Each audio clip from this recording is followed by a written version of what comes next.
Bonjour à tous et bienvenue sur boursicoté.com pour cette nouvelle analyse technique Forex et matières premières avec une paire de devises euro-dollar qui, malgré son nouveau plus haut significatif, ne parvient pas ici à valider un contact avec la prochaine zone de résistance des 1.1230.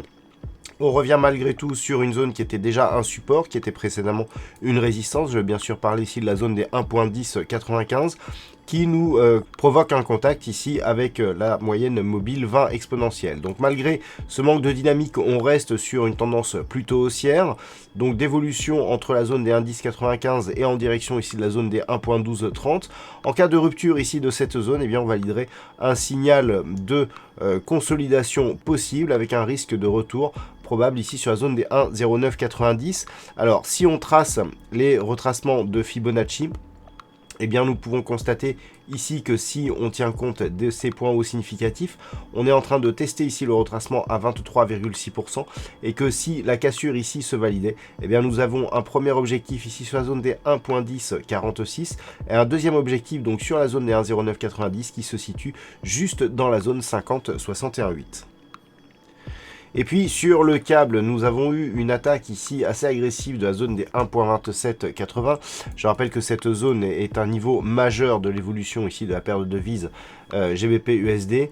Donc l'attaque ici nous faisait craindre un retournement de cette dynamique qui était partie ici d'une forte dynamique haussière et qui s'était ensuite stabilisée. Le fait de casser cette zone ici d'un 27,80 eh bien pouvait retourner un petit peu cette tendance et nous ramener assez rapidement sur des niveaux inférieurs.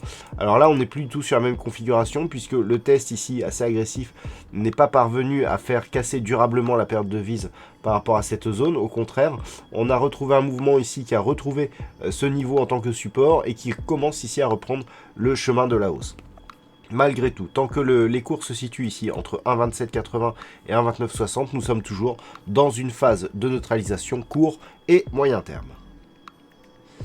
Et puis sur l'or, alors suite à la forte hausse ici qui avait amené les cours de l'or proches des 1690 $ l'once, ont été redescendus ici sur la zone de support des 1623. Et puis certains ont évoqué ici des grosses transactions qui ont provoqué ici des gros signaux de vente et des gros programmes de vente sur le métal jaune qui ont provoqué ici cette phase de baisse. On a tout juste consolidé ici cette zone pour revenir sur des niveaux similaires à ce qu'ils étaient avant ici le début de cette grosse volatilité. Donc on se stabilise ici au-dessus des 1623. Donc malgré ici cette forte attaque, on n'est pas venu casser ici le précédent point bas significatif. Donc si les cours persistent à évoluer ici au-dessus des 1623 $ l'once, nous gardons une perspective plutôt haussière de poursuite du mouvement en direction ici des 1705 $ l'once.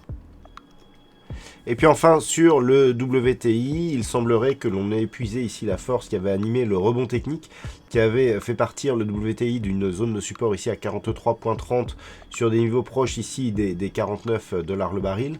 Alors on se stabilise et il semblerait même que l'on reparte ici à la baisse. Alors par rapport à l'impulsion ici totale, on est venu ici se stabiliser autour du retracement à 38,2% de Fibonacci. On l'a toutefois bien attaqué. On n'a pas atteint la zone des 50,61,8. Par contre, si les cours repassent ici sous les 46 $ le baril, on pourra craindre un possible retour ici sur la zone des 43,30, voire une poursuite de ce mouvement en direction de l'objectif qui reste, je le rappelle, ce support ici des 42,50 $ le baril. Tant qu'on ne revient pas au-dessus des 51 $ le baril, eh bien c'est cet objectif qui est le plus probable. Voilà donc ce que l'on peut dire sur cette analyse technique Forex et matières premières. Passez une bonne soirée, on se retrouve dès demain pour d'autres analyses techniques, toujours sur le site boursicoté.com.